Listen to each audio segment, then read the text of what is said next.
Hi guys, it's Jess from Honest Fiction, and welcome back to my channel. In today's video, I am going to be sharing my top 10 favorite horror and thriller books.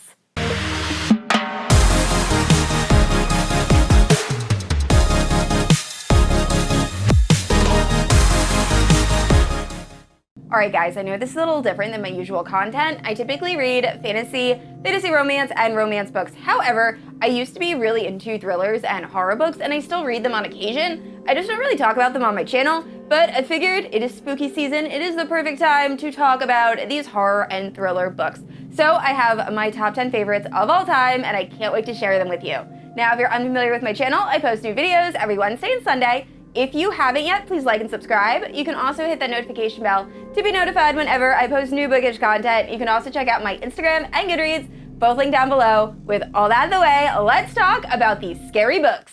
Alright guys, like all my other rec videos, I feel like I want to start off with the classics, so I can't do a horror rec video without mentioning Stephen King. Now, I am not the biggest fan of Stephen King's writing. I just feel like his writing, it's very blunt or like straightforward, and he uses a lot of like vulgarity. And I want to say, it's not that he has like graphic violence, it's just like, he is very good at realism.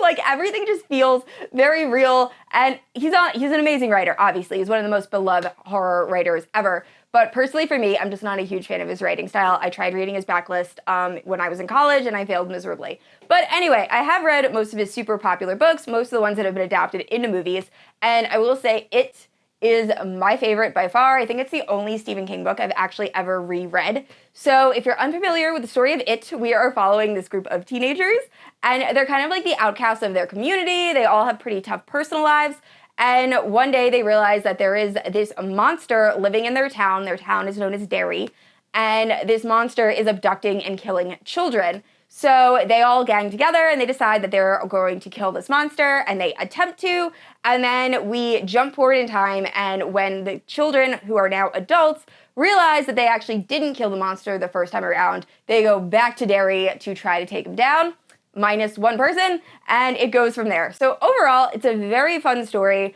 I will say there's a lot of stuff that the movie adaptation left out, the Tim Curry version and the newest version of the movie. Like, there's a giant turtle god that I don't think either adaptation mentions. And there's also a very steamy scene between Beverly and all of the guys when they are quite young. Not exactly sure why that needed to be included. I don't think it really, it kind of added to the plot because they had a connection, but I feel like they could have had that connection without that happening. Anyway, overall, it is my favorite Stephen King book, and the next two books are by Joe Hill, who is Stephen King's son. So first up, we have Heart-Shaped Box. I'm pretty sure this was his debut novel, and this is following a guy that used to be really popular. He was in a band, but now he is just kind of old, cranky, and likes to collect macabre memorabilia, and he ends up getting a letter from this guy saying that he will sell him a suit that has a ghost attached to it. So our main character is like, hell yes, ends up getting the suit, finds out that there is in fact a ghost attached to the suit. Unfortunately, this ghost actually harbors a lot of feelings towards our main character and has an agenda. So the story goes from there, and it's really our main character trying to get rid of this ghost that is trying to kill him. And also, what I remember most vividly about this book is our main character has two Dobermans that are also trying to protect him from this ghost. And the imagery in this book. So I will say this is the only book that has literally creeped me out to where I had to sleep with the lights on.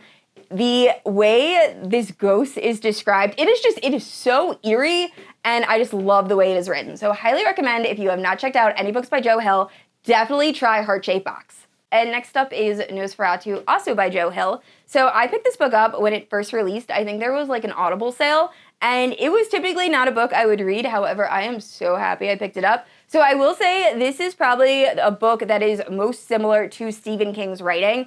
There were a lot of times where I kept thinking I was reading a Stephen King book. However, I love this book so much. So we are following Vic McQueen, and she's probably the reason I love this book. She is one of my favorite characters ever written, and she ends up when she is very young. She has a very troubled home life. Her father is very in and out of the family, and her mother really don't get along. And when she loses a bracelet or a hair clip, or she loses something, she realizes that she could actually travel to any location by using her bike to go through this covered bridge, which is actually kind of through her mind.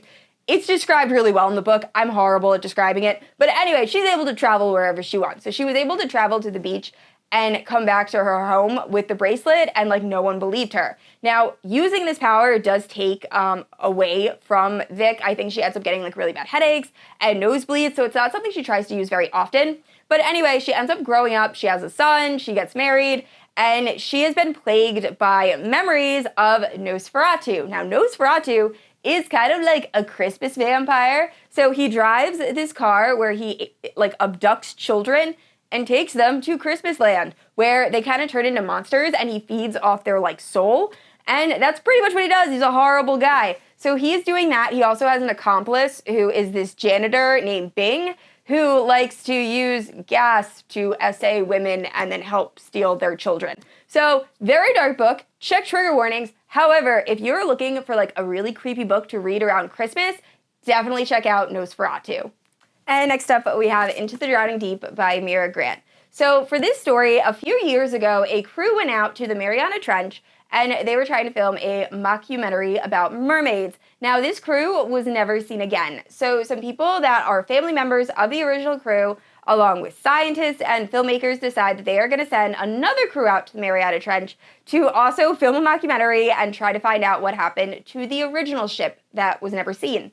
So when they get there, they find out that mermaids are in fact real, and they're also very, very deadly. And I loved this book. I read this book in one sitting. It literally feels like you're just watching a sci-fi horror movie. The imagery is spectacular, and you fall in love with like most of these characters. And I will say, not all of them make it, so you might cry a little bit. But overall, this is one of my favorite horror books of all time, and highly, highly recommend. Also, for those of you who don't know, Mira Grant is actually pen name of Seanan McGuire, so you know it's going to be very, very well written. But anyway, definitely pick this up if you haven't yet.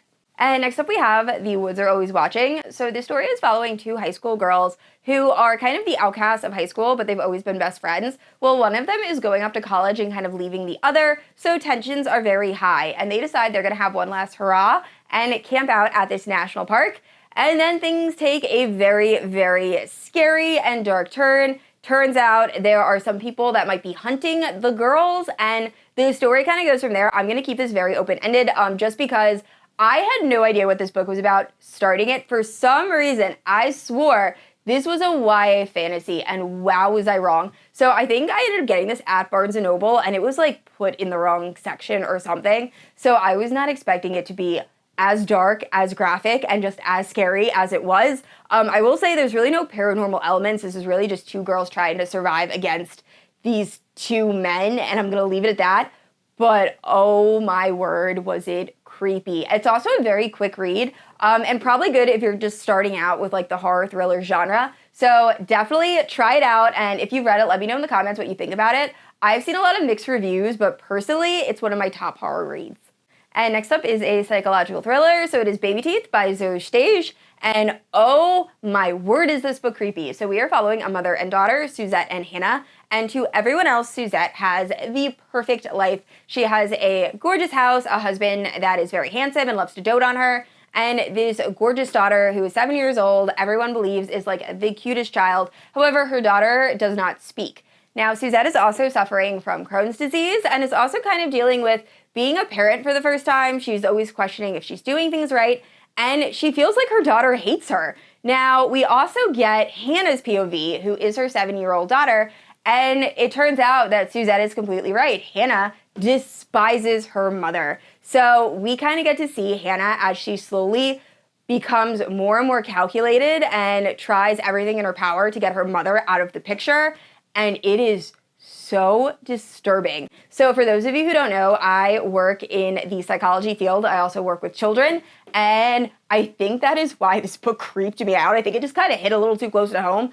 but highly, highly recommend. I will say the ending of this book gave me chills. Like I remember it so vividly. It is so creepy. So highly recommend if you're looking for a really good psychological thriller.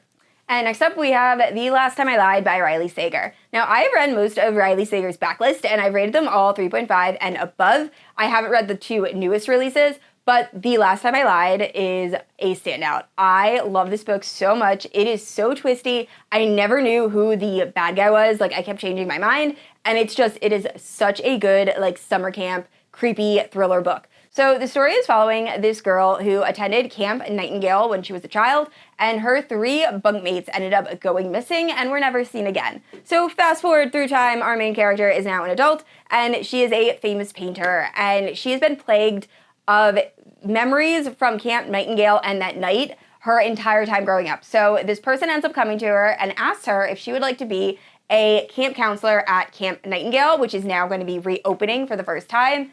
And she agrees. So when she gets there, odd things start happening, and then 3 girls end up going missing, and history starts to repeat itself. So it goes from there.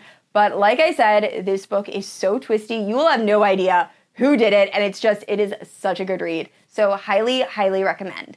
And next up was my top read of 2019, and I will never look at door hinges the same way because of this book. If you know, you know. So it is No Exit by Taylor Adams. Oh my gosh, I love this book so much. So the story is following Darby, and Darby is a college student and her mother is dying of cancer. So she ends up getting a text message that her mother is really not doing well. So she decides to drive through this really bad snowstorm to Utah. Now, while she's driving, she ends up getting to a road that is completely impassable, and she has to stay at this like pit stop. And when she gets in there, she finds out that there's a few other people that are waiting out the storm. So everyone seems like pretty nice. Everyone's kind of keeping to themselves. And when Darby goes outside, I forget exactly why, she sees a truck. And when she gets to the back of the truck, she sees a little girl who's in a cage locked in the back of this truck. And Darby then realizes that someone in this pit stop is actually a child abductor. So it is Darby trying to save this little girl and also protect herself and this girl from the people that are trying to kill her. And the story goes from there, and it is so intense.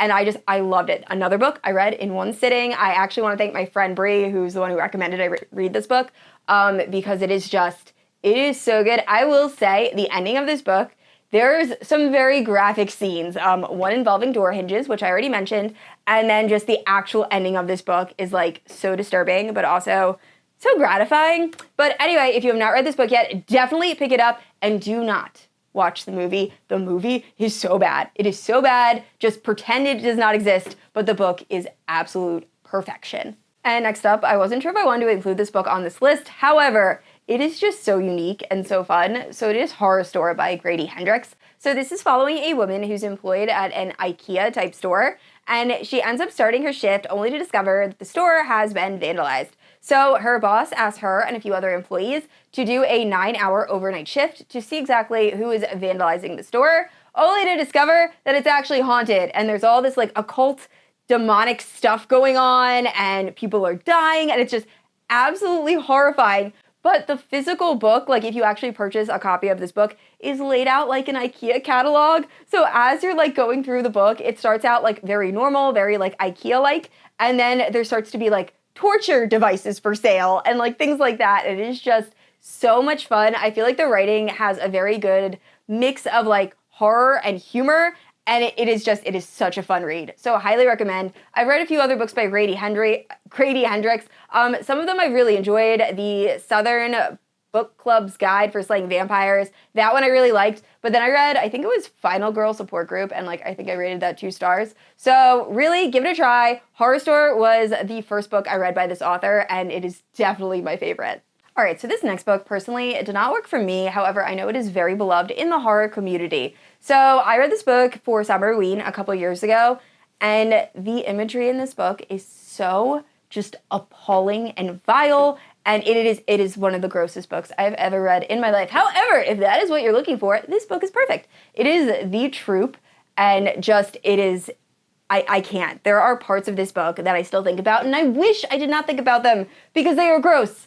They're really gross. But we are following this group of Boy Scouts that go camping every year, and this year is standout because when they are at their campsite, this guy ends up stumbling into their camp, and he is very pale, very thin, and ravenously hungry. And they soon discover that he will eat absolutely anything, including them. So they have to survive against the elements, and this guy also, they are getting infected by this bioweapon, it turns out, and it is just a horrifying book. I did finish it, kind of wish I didn't, but if that is what you're looking for, I will say it is like unlike any other book I've ever read in terms of just gross details. Like, you wouldn't think a guy that is just really, really hungry for anything would be really gross, but oh, it is. So anyway, if that is the type of book you are looking for, definitely check out The Troop.